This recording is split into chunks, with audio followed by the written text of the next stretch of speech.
It has been said that music is good for the soul. Now, research suggests that music is also good for the brain. In fact, an article from Nature World News tells us so. Music engages the area of the brain involved in paying attention, making predictions, and updating events in your memory.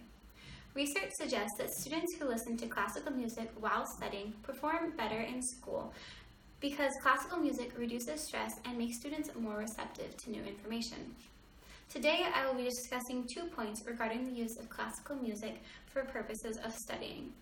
The first being that listening to classical music encourages the mind to relax, and the second, that the act of listening to classical music while studying can make students more receptive to new information. My first point, that the act of listening to classical music relaxes the mind, can be seen in my visual aid. These figures come from a study published in Applied Psychophysiology and Biofeedback done by E. LeBay in 2007. This study found that classical music greatly reduces anxiety and greatly increases relaxation rates in a study setting. One point made by LeBay in this 2007 study is that listening to classical music might be useful as a stress management strategy, especially if an individual is unwilling to sit in silence for long enough time to achieve a relaxed response.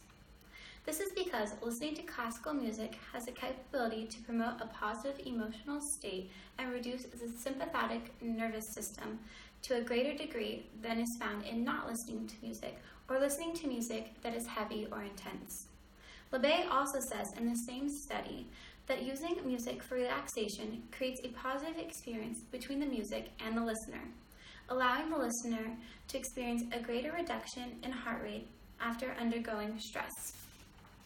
Another idea on this topic comes from the Journal of Adult Development in 2011. Yeheda says people can achieve a new level of awareness and relaxation by focusing their attention on certain rhythms of music. The article backs this up by pointing out that the brain waves move in the rhythm of a music a person is listening to. The longer they listen, the more in tune they become, and thus more receptive to new information they allow themselves to become. This brings me to my second point. The act of listening to music while studying can make students more receptive to new information. This is because music engages areas of the brain which are involved with paying attention, making predictions, and updating events in memories. Baker backs up this thought in his recap of a Stanford study researching music's effect on the brain.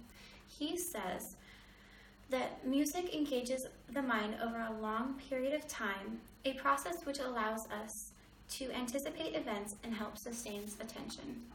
This is because on subconscious level, the mind is tracking the process and development of music and making assumptions about when something will happen next. The act of listening to music also influences the activity of certain genes in areas of the brain that can control dopamine secretion, learning, and memory. In his article from Nature World News, Isakura says just this. These genes are known to be responsible for the learning of new music and the singing of songbirds, evidence of a shared evolutionary background of song perception. And this also plays a part in keeping the mind healthy and active, helping us better understand how this affects the brain on a genetic level. In conclusion, we as learners have the power to decide what our study methods look like. And as I have discussed, and my research suggests, classical music reduces stress and makes students more receptive to new information. Classical music, while important in its own right, has the potential to become a study tool that is used by all learners. By doing this and understanding how our mind works in tune with music, we can become more aware of how much we are affected by the world around us.